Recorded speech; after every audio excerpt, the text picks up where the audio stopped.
Let's get into the national championship game. So it will be it's in Atlanta, if I'm not mistaken, right? It's in Atlanta. Yeah. Yeah, okay, I got make sure I got it Did right. you see Atlanta. those ticket prices? No, I haven't been in Atlanta in a couple years. I miss Atlanta, Ooh, by the way. I've never seen anything like that. And I've been to a couple natties, thank by I the grace of God, but goodness gracious.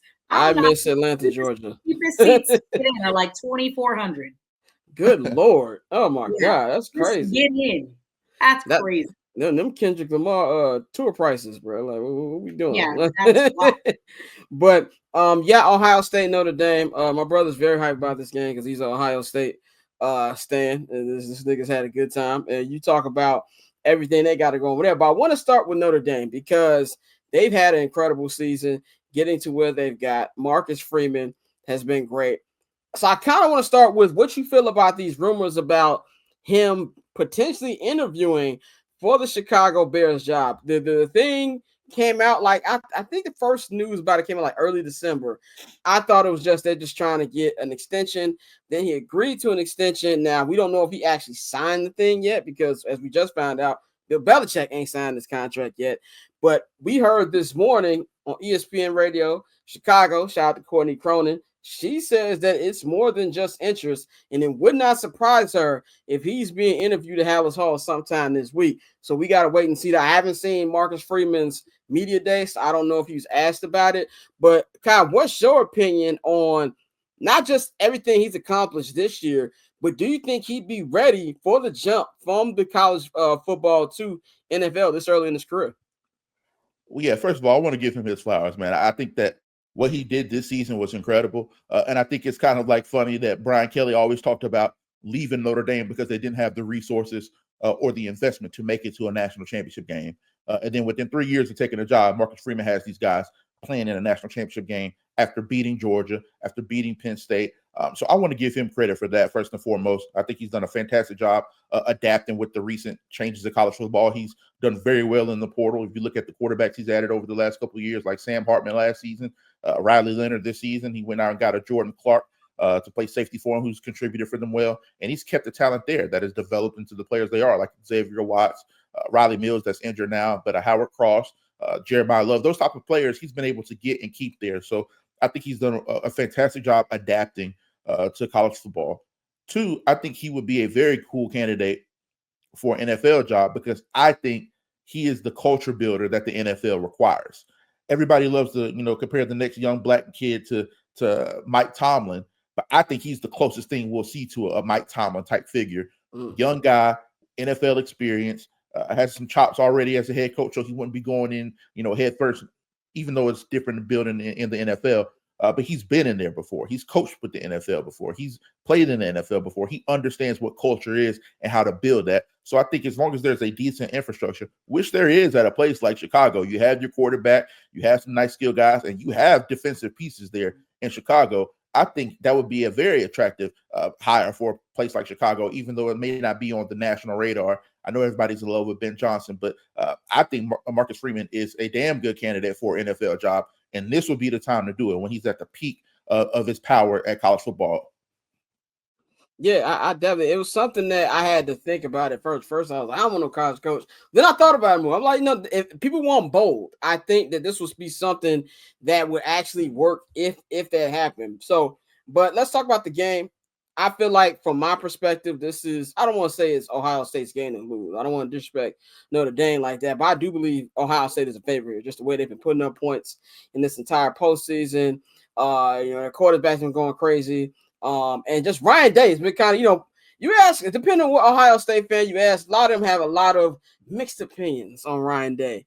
If you say, my brother wanted to have him murdered a couple weeks ago. Now he's just like, he's a good man, Savannah, which had me dying laughing. But there's a lot of fans have been really on the fence about Ryan Day. And if he wins this to me makes him lifetime in Ohio State. How do you see this game? Who are you picking, and how you think this is going to go? This is an interesting one for me because everything in my football brain is telling me to go Ohio State, right? It just, if we're looking at the eye test, if we're looking at what we've seen on the field, But man, I don't know. I have a weird feeling about Notre Dame. We didn't think they would beat Georgia. I know that the line ended up moving; it was pretty equal, or maybe Notre Dame was slightly ahead after the Beck news. But most people felt that Georgia would win that football game. Most people felt that Penn State was going to win that game last week or 2 weeks ago, whenever that was. I think a lot of people are just realizing it's a team of destiny, right? Like you talk about Ohio State, that's a team that was configured with a lot of NIL money, a lot of prowess. When we talk about 5 stars, 4 stars, what have you, they went out and got Chip Kelly. They went out and got Jim Knowles. That is a team that's supposed to be where they are if they play to their ability. I don't think anybody's surprised that Ohio State finally put it together and they're playing really good football with the more opportunities that they're presented. Notre Dame wasn't supposed to be here. And I'll throw another interesting stat out here. The Kelly Ford ratings, they've been doing this thing for 20, 30 years, has predicted the college football playoff model perfect so far. They're 10 out of 10 with their predictions based off of their model. And they have Notre Dame winning the game. So when I had that inclination, I don't know why. I'm not saying that Notre Dame will win. But I saw that stat and it kind of like confirmed what I was already feeling like, hey, this might be a little bit closer than people expect. I thought that was really cool. So based off of that model, they have predicted it perfect so far, and they have Notre Dame winning. And there is no explanation to me. I think they just play very solid special teams. They've dominated special teams battle in every game they played so far. Even when they have the turnovers, they respond very well. They don't let those turnovers come back and kill them. And they've done a fantastic job of making opportune turnovers themselves and forcing the ball to be turned over by the other team. So I think they have a chance in this ball game. I would not be surprised if they do win this football game. And in the same way, it can be said, I would be surprised if Ohio State win like 42-10. Either one can happen, but that's why they play the game. I think that's why people are going to be excited about this one. And just throw a little personal bias out there. Riley Leonard is from my hometown. He's a kid from Fairhope, Alabama, just like me.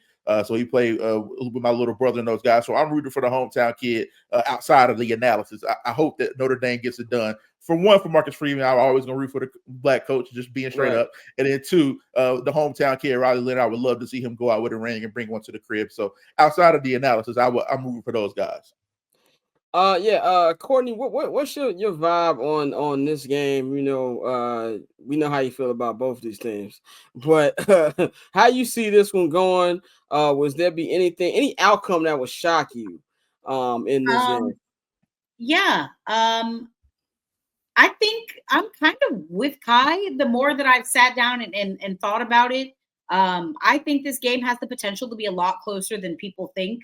I'm thinking back on some of the games that Notre Dame played this season, and some of the big differences have been on the defensive side of the ball. They lost a big defensive corner. Gosh, I'm losing his name. Starts with an M.